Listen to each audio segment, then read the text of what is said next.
To remove the front bezel, first remove the side cover and the optical drive. Unlatch the 4 side tabs of the front bezel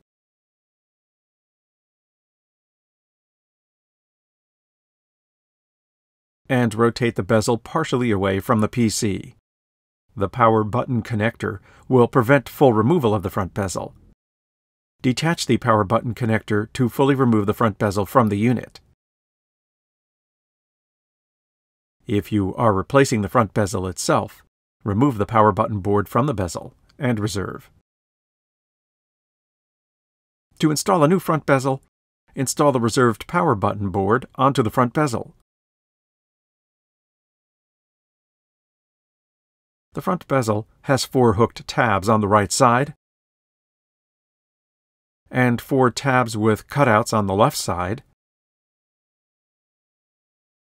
which fit over tabs and over alignment edges on the chassis. To replace the front bezel onto the front of the PC, first reattach the power button connector to the power button board. Align the hooked tabs on the right side of the bezel over their tabs, then rotate and press the left side of the bezel until the cutout tabs snap over their edges.